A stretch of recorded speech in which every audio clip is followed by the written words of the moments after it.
Bien, queridos estudiantes, por aquí le habla el profesor José Madueño, cual llevo como responsable y corresponsable la cátedra de dificultad de aprendizaje del Instituto Real y Unir. Bueno, estudiantes, hoy vamos a hablar un poco sobre la unidad número 2, que está titulada Dificultades de aprendizaje en la parte lectora. Comenzamos entonces con el tema número 1, mis queridos estudiantes, titulado La lectura desde la perspectiva psicolingüística. Vamos entonces a darle concepto a lo que significa la psicolingüística en la lámina número 3 que ustedes podrían observar en su material de apoyo. Según Cassiani 2013, afirma que la psicolingüística es la ciencia que se encarga de estudiar la manera en que comprendemos, producimos, adquirimos y perdemos el lenguaje. Se trata de una disciplina que se encarga entre la psicología y la lingüística, pero supera a ambas, puesto que no se limita a la suma de sus partes. Asimismo, mis queridos estudiantes, en la lámina número 4 vamos encontrando las etapas que nos hablaría entonces la adquisición de la lectura. La primera etapa tenemos la etapa presilábica. En esta se define que el primer nivel de la lectura surge cuando se le pide a un niño que interprete el significado de una palabra o un texto escrito, pero no es capaz de dominar ninguno de los dos aspectos anteriormente mencionados. ¿Quién dice esto? La profesora Emilia Ferreira. Pues continuamos entonces con la siguiente etapa, dominada etapa silábica. Esta segunda etapa se alcanza cuando el niño ha comprendido el aspecto cuantitativo de la lectura. Es decir, cuando logra diferenciar principalmente el tamaño de la palabra escrita. Como todavía no comprende el significado de cada una de las letras, el niño deduciría que una palabra larga representa cualquiera de las que ya él mismo conoce. Lado a esto, entonces seguimos en la siguiente etapa, que es la etapa alfabética. Una vez que el educando o el niño domina también el aspecto cualitativo de la lectura, es capaz de empezar a distinguir las diferentes letras entre sí y a interpretarlas de esta manera, por primera vez podrá tratar de leer realmente lo que está escrito. Como dice Mira Ferreira, mis queridos estudiantes, la lectura y la escritura van ambas, van agarradas de la mano, no la podemos separar. Por eso muy constantemente esta etapa dice que una vez que el niño domina también el aspecto cuantitativo de la lectura, empieza a ir a dominar la escritura, porque ya conoce sonidos, vocales, consonantes, va uniendo sílabas con sílabas, grafismo con grafismo, hasta unir una oración. Inmediatamente él empieza a leer y a escribir y darle ya entonces un sentido claro a lo que está haciendo. En el tema número 2 se hablará, ustedes podrán observar en su material de apoyo modelos de la lectura. Ahí vamos a tener diferentes modelos, ¿eh? Con sus diferentes autores, que ustedes mismos podrían entonces sacar su propio análisis como un cuadro comparativo o descriptivo de estos distintos modelos que podemos utilizar en el proceso de la lectura.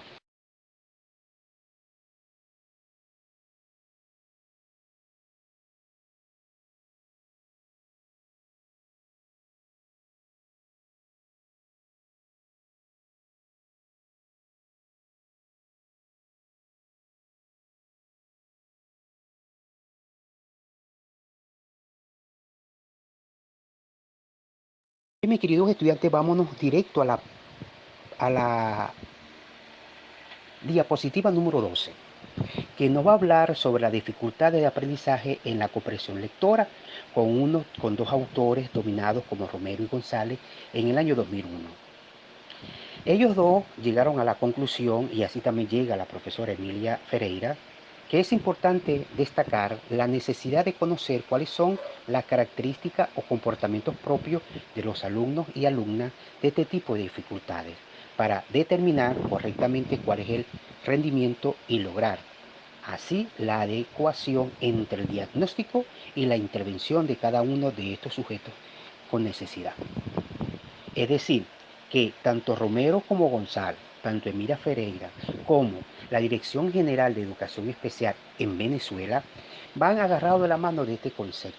Porque la Dirección General de Educación Especial, lo primero que nos invita o el primer lineamiento que ellos nos dan en las políticas en el área de dificultades para el aprendizaje es que nosotros los docentes de especial, los psicopedagogos, los docentes especialistas, como nos quieran llamar, pero tenemos la misma función, lo primero que tenemos que hacer es una impresión diagnóstica, que es la palabra clínica, pero la palabra pedagógica es una situación pedagógica.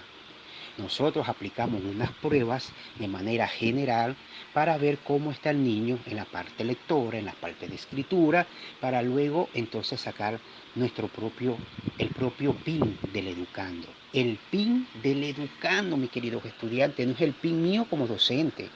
Yo como docente, mis intereses quedan a un lado.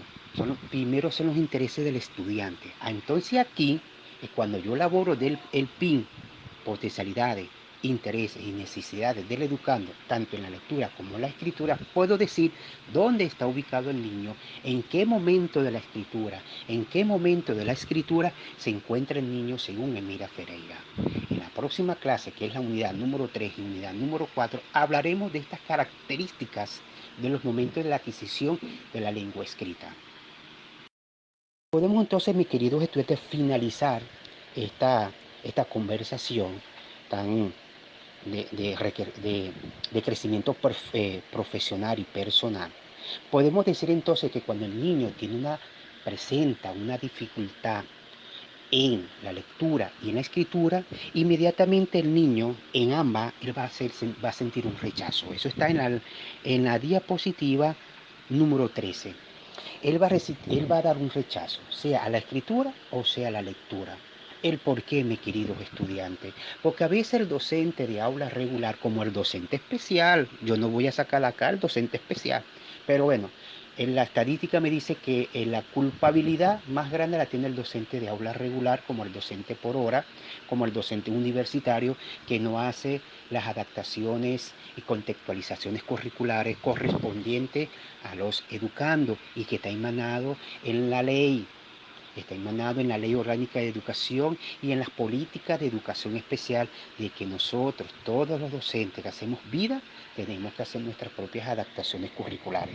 Entonces el niño se siente rechazado. ¿Por qué el niño se siente rechazado? Yo le pongo un ejemplo, mis queridos estudiantes.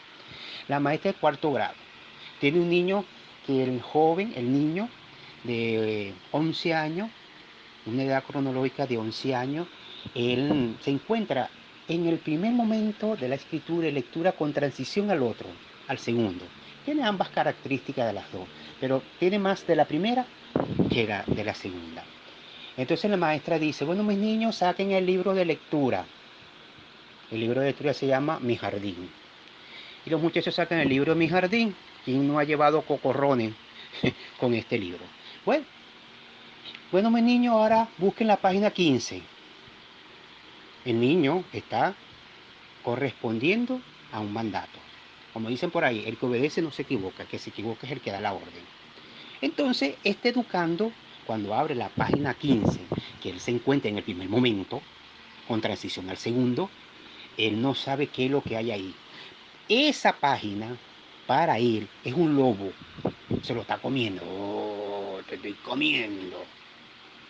El niño inmediatamente o se duerme, o hace berrinche, o pide permiso para ir al baño, para ir a la cantina, para cualquier cosa menos leer o menos escribir. Simplemente ¿por qué? Porque no sabe lo que está ahí.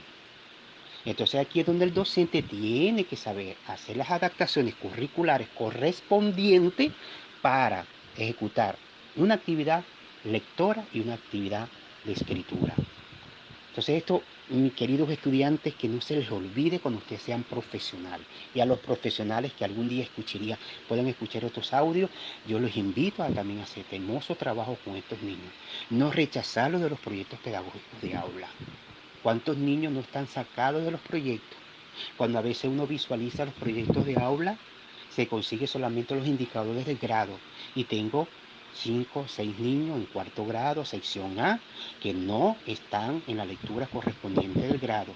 Y cuando vamos a evaluar, cuando vamos a hacer el acompañamiento a los docentes, nos encontramos que los indicadores a evaluar en la área de la lectura son los indicadores de cuarto grado. Y el niño que tengo aquí, los indicadores posiblemente él es de segundo grado. Entonces ahí yo lo saco del currículo, yo lo saco del proyecto, yo lo discrimino sin querer queriendo como docente. Porque el niño mañana no va a ir a la escuela, le va a decir a su mamá que le duele la cabeza, que le duele el estómago, porque la maestra no ha tomado la herramienta necesaria, la estrategia pedagógica o psicoeducativa necesaria para que ese niño sea tomado en cuenta en el aula de clase. Porque tampoco visualiza, el docente a veces no visualiza cuál es el niño que tiene potencialidades y de las buenas que le pueda ayudar a con ese niño que va lento.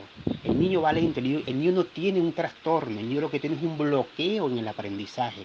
El niño no le han enseñado cómo se hace un sonido, un grafismo, cómo se une una consonante con una vocal para decir más.